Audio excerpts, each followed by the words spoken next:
Alrighty, Real Realist here. I want to go over some quick things today that will hopefully make you more effective and put you a bar above the rest, so to speak. Don't get too excited or too intimidated. The bar honestly isn't that high in this game. We're going to go over 5 categories, I guess, if you want to call them that, or 5 tips. There's going to be more than 5 things in this video that will make you more effective. We're going to go over some tips and tricks with the equipment in the game to make you as effective as possible. We are going to go over logistics and how to use them to your team's advantage and how to use them to your advantage to level up or shut up, as I call it. And another thing that we're going to go over that's going to contribute to the level up or shut up is what I basically call or say drive, park, walk, capture, repeat. And that's going to apply to the beginning of most games. So we'll go over that. And then lastly, we will go over PvP and some tricks and some things you can consider to hopefully help you stay alive and in turn become more effective. Okay, so the first thing I'm going to go over with equipment is something called Battle Zero. So if you've played the game for a significant amount of time, you've probably heard this explained by somebody else. I'm going to demonstrate it with the Russian AK-74. As you can see in the bottom right-hand corner of my screen, you see 440 meters. That is essentially known as a Battle Zero. So what that means is if I aim at the belt loop of a target from essentially 0, obviously, all the way out until 440 meters, I can expect consistent hits. So the reason why you need to consider this is if you tend to aim for the head a lot, especially if you're using a weapon that is utilizing a Battle Zero, you might be missing a lot of shots just because your bullets are just simply flying over the head of the enemy. So it's, at 440 meters, if I shoot, at the head of this guy, it's going to go over. In here, I'll put it on single fire. It's going to go over. So I'm, literally pointing it essentially right at the target, right? And that one barely hit the top right corner. So if that was an actual person, it might have skimmed his head. But if I aim at like the top of his head, it goes over. So with that in consideration, if I aim at the torso, which is a hard habit to get into, but it gives you consistent hits. And obviously you can see that we have a target a little farther out there. And again, if I can aim where I assume the belt loop would be, I can get a hit for a shot. So that's just something that you can expect. With Battle Zeros, I believe some of the weapons on the American side, they start at 300. It's essentially same rule of thumb. If you just keep it in a certain pocket, if you're aiming at something a little closer, keep that into consideration and bring your muzzle down just a little bit. Okay, so again, I will use the Russian side to demonstrate this next thing. Essentially, we're going to go over how you can use some of the scope reticles to range targets. So the SVD is the easiest to do it, and we'll go over why. You can look in the field manual on the menu for how to do it with the M21. It's a little more complicated. It requires an actual equation, but after you do it a few times, you can get used to it. The SVD, you'll see that on the left-hand side of the reticle that's going down beneath the little hash marks, the little triangle-shaped hash marks, you have a 1.7 and a flat line, and 2, 4, 6, 8, and 10. The 1.7 essentially is 1.7 meters. It stands for the average height of a fighting age male. And the 2, 4, 6, 8 represents the meters. So 200 meters, 400 meters, and so on. So we can see that this infantry target here is just under 200 meters.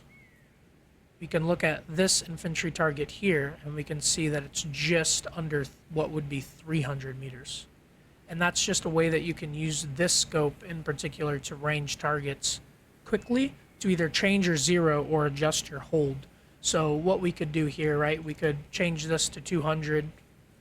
We could aim, center mass, let it bounce up there, and we'll get a hit. And then we can adjust to 300 and aim center mass, and we'll get a hit. So it'll allow us to get accurate hits consistently and quickly between targets, because obviously you would be able to do this all the way out to 800 meters consistently. If you're on console, your targets might not render quite right past 900 to 1,000. So I would say, you know, that 600 to 800 meter range is kind of the sweet spot. Okay, so for this next thing I'm going to go over, we're going to need a tracer box.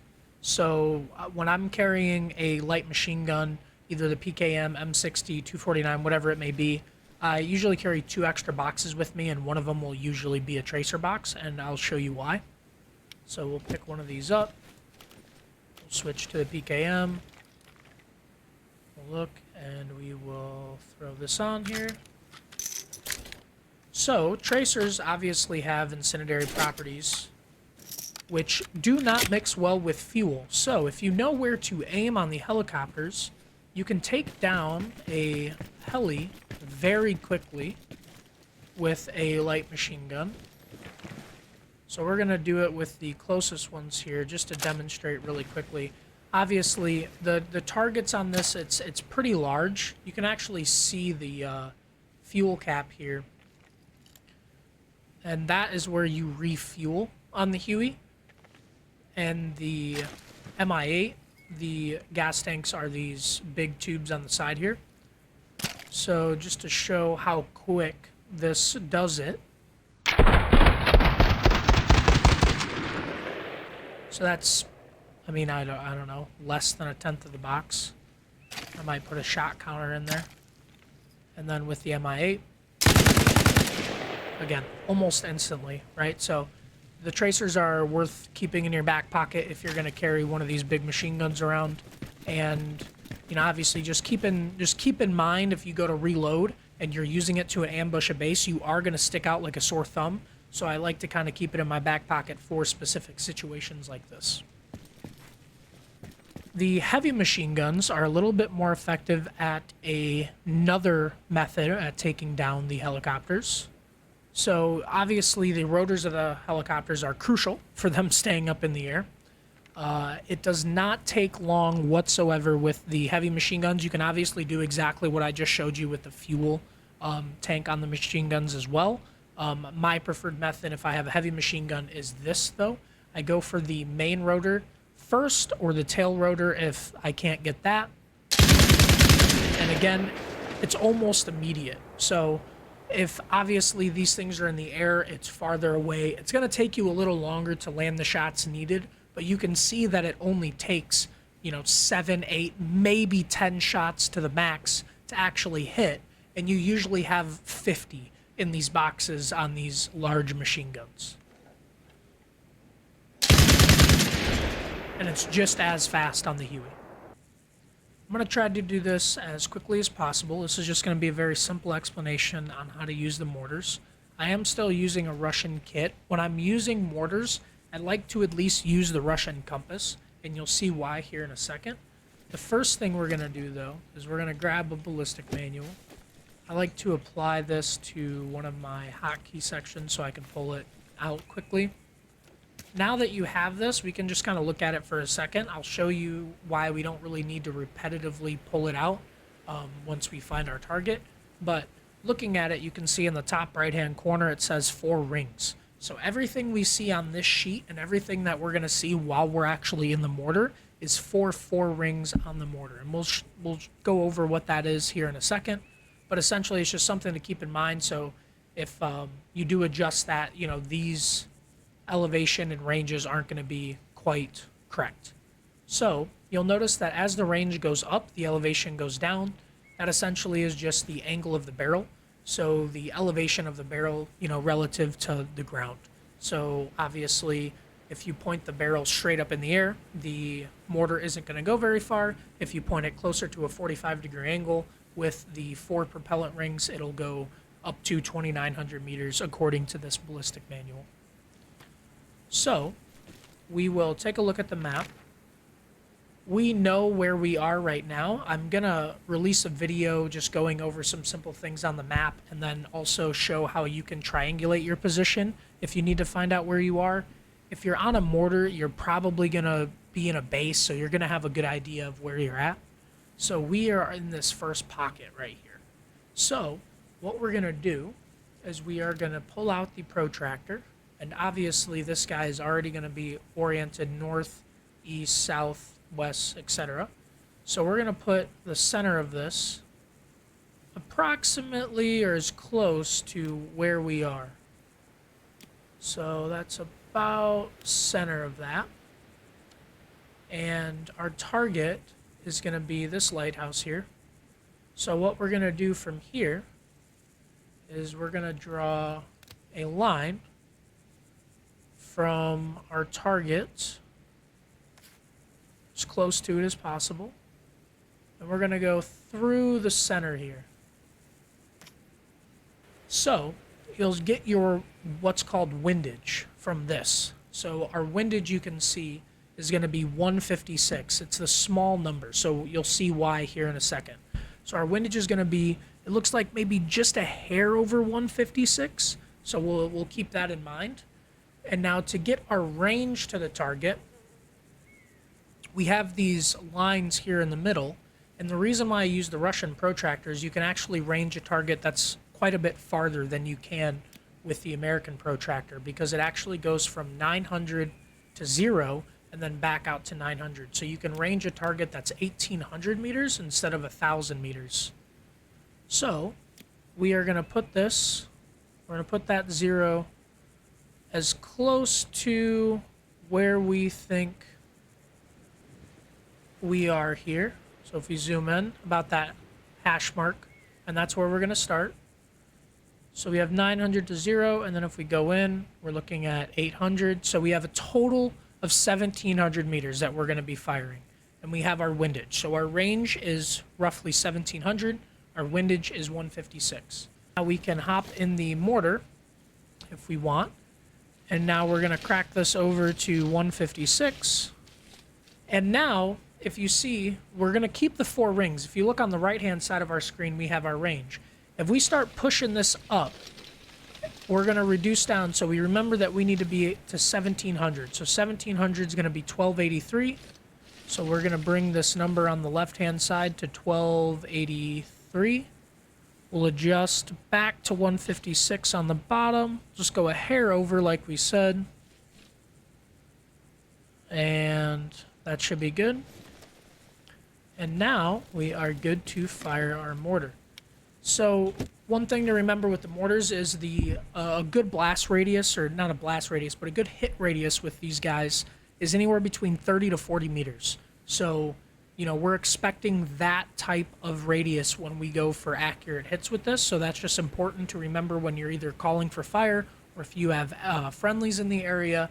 Just know that these things aren't precision weapons, they're area weapons.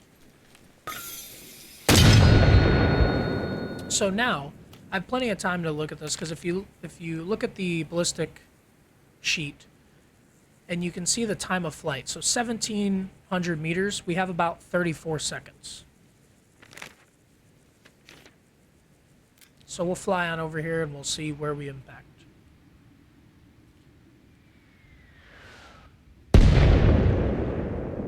All right, so that was a really good first round impact. We are, you know, within 10, 15 meters of the base of the stairs of the lighthouse. So that's well within that radius, and, you know, that would be good to just essentially just keep sending them. So that is a very simple explanation on how you can use the mortars. If you need to, feel free to go back, watch it again. I know there's a lot of information kind of sprinkled in there, but this should allow you to call for fire more effectively, and then also if you have the opportunity to use mortars, you'll be able to use them effectively as well. I want to cover what I find to be the more enjoyable thing to do at the beginning of a game, and it's essentially the drive, park, walk, capture, repeat thing that I had mentioned earlier. Whether you play on the Soviet side or the Russian side, it's a really good way to start the game if you hop in a car with a few buddies You hit up some points that are contested by AI. It's a great way to kind of beef up your own supplies. You get some quick rank out of it, and you might meet some guys that you end up, fighting the rest of the game with, and some people that you can like call on later maybe. But past that, there are a lot of FIA units that have several that have several guys carrying RPG with extra rockets on their back. So if you're rocking with 3, to 5 guys, you can get to the point to where, everybody rolls out with the base kit, and very quickly they can all be equipped with RPGs, several rockets, several grenades, and you guys can be good to go for quite a while. And in this game, staying alive in turn helps you become more effective. It allows you to really kind of get the feel for how the fight is going and kind of the direction it's taking and where you might need to be and when you need to be there. So with that being said, you can obviously see in some of these clips, it might not be the most fun thing. You might, run into some silly situations. What are you dumbasses to throw damn frags? But it is a great way to start a game, in my opinion. Now, if you're looking to level up a little quicker and you really want to get that IFV or you want to get that helicopter, maybe you're playing solo, Logi is a great way to do that. So in this little collection of clips, you can actually see that this team was trying to hold this objective. I took the first run from main operating base where I'd spawned, and then I ended up using this green supply point for the rest of the time here. So these green areas are really great to use on some maps that do have FIA. They will be guarded, so it's important to remember that and maybe, approach with caution. You don't want to end up losing a truck. Obviously, it probably won't be full of supplies if you're just going to get there, but that's another thing to consider as well. Sometimes I see guys taking trucks that are full of supplies. They might park it outside of an objective and then push in, and if you end up dying, those supplies are either going to get stolen by the enemy team or they're going to get blown up. And if you are taking those supplies from a main operating base or, God forbid, even a forward operating base, you are going to be doing damage to your team. So the best place to get supplies is, in my opinion, I go first if I can. If I'm not just spawning in, I go for the green supply points if they're secure. Then obviously I will pull from main operating base. Main operating base generates the most supplies the quickest, and then the forward operating bases, there's obviously ones they range in size, but the forward operating bases are meant to be resupplied and not taken from, if that makes any sense. So you'll want to just keep that stuff in mind when you're deciding where to run supplies to and how to get them there. So in this specific game, they needed to resupply the objective that we had that was closest to the objective that they were trying to attack, because the NATO team was also attacking it essentially just as hard.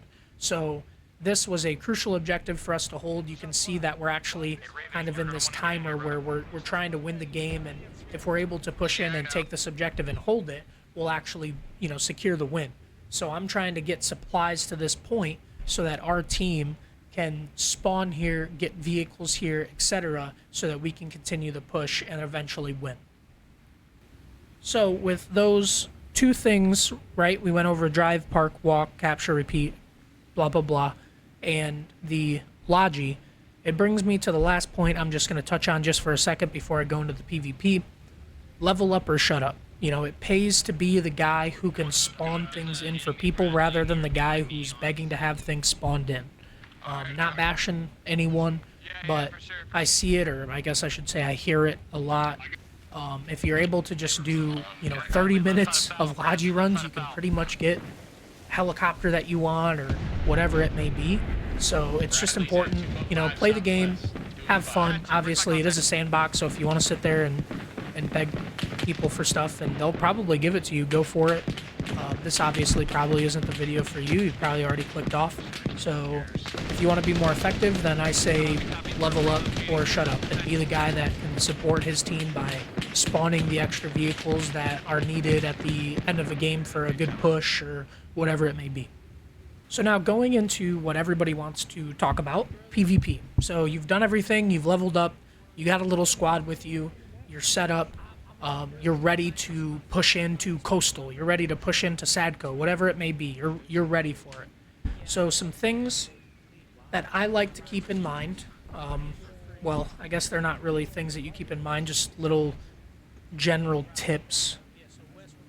First thing that I wrote down here when I was trying to brainstorm for this is don't camp, but don't move. And what I mean by that is if you're observing an area, do that. I have spotted so many people that are just shuffling, moving around. You know, they might be looking up a certain area. Maybe they don't have the best position and they're just adjusting.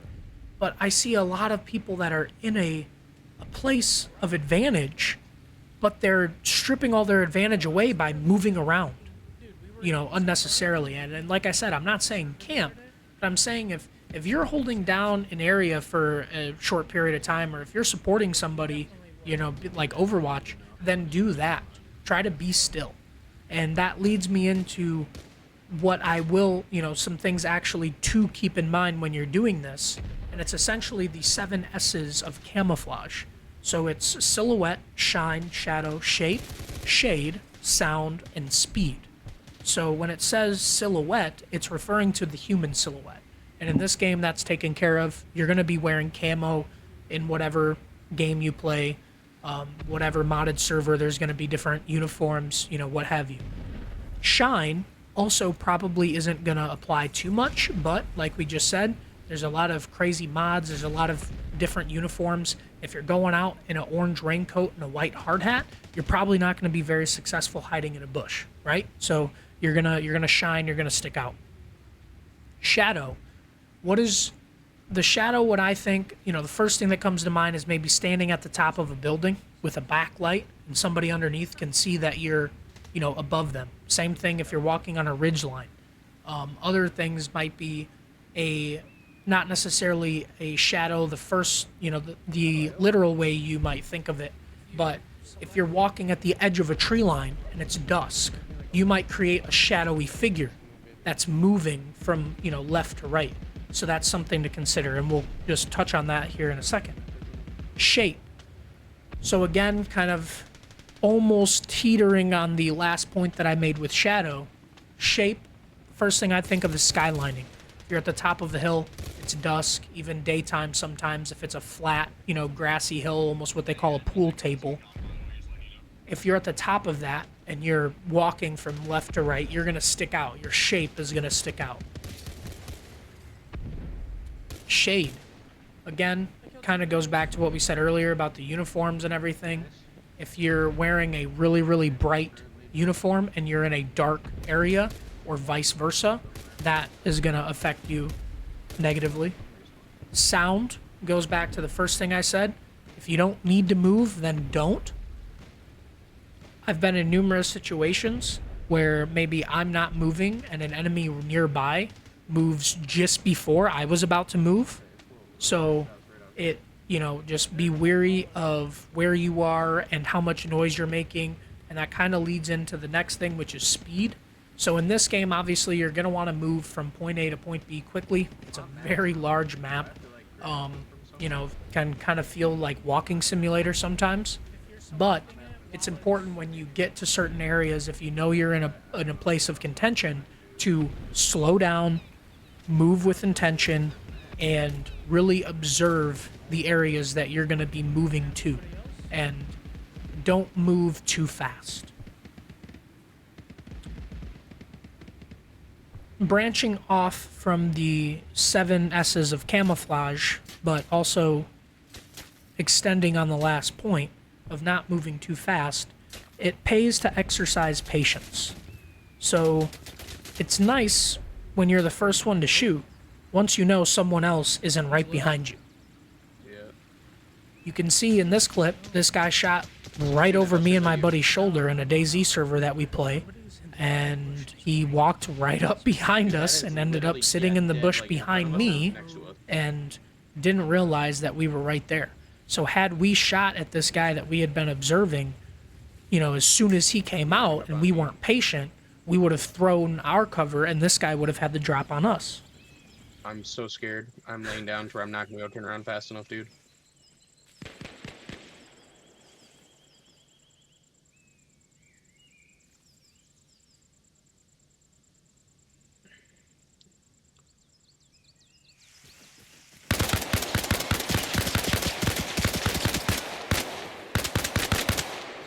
Fucking nice, dude. Okay, because he was literally dead behind me, dude. Because I was right here. This other great example is me and the same buddy that was in the last clip. We were playing a vanilla game. We're sneaking up on this objective that's held by the enemy. We had several opportunities to pop up and maybe shoot one or two. We did engage one or two guys as we were going up because we were fearful that they might see us. But our patience paid off because as we stepped up and we got into an area in a tree line, a place of concealment, we were able to launch an ambush and we got 3 or 4 kills between the two of us. So the difference between waiting just a minute or two or maybe even just a couple seconds can be the difference between a double kill and maybe dying or a clean wipe on a full squad. And my last point, essentially, overall, goes back to my first tip. Know the equipment. Learn those tips and tricks. Get good with them. Learn how to use the battle zeros. Learn the different weapons. Because if you're able to understand the game mechanics, the plethora of game mechanics that this game has to offer, it is very rewarding. And the skill gap doesn't seem incredibly high at first. It's very much a milsim old man game where strategy can outweigh skill in some instances. So if you're able to just, like I said before, move with intention, level up or shut up, support your team by running logistics or capturing points right off the bat, and put all of this together and some of the other stuff that we went over for PvP, you'll find yourself living longer and in turn being more effective and having, hopefully, more fun playing this game. It's a fantastic game. There's a bunch of new players coming on. Mods just got released for PlayStation 5, so I hope you find some tips that'll help you in the modded servers. I know a lot of the stuff that we demonstrated earlier was on vanilla, but I know that you can apply some of the stuff that I went over to all of the servers. So if you found any value, make sure you like, comment, subscribe, all the stuff you guys hate hearing. If you already know everything and you're good at the game and you have a buddy who keeps getting you killed, send this video to him. But thank you for watching, and until next time, remember to shoot, move, communicate. Peace. Yes, literally, I could like. Get him. I see him. Hello, my friend.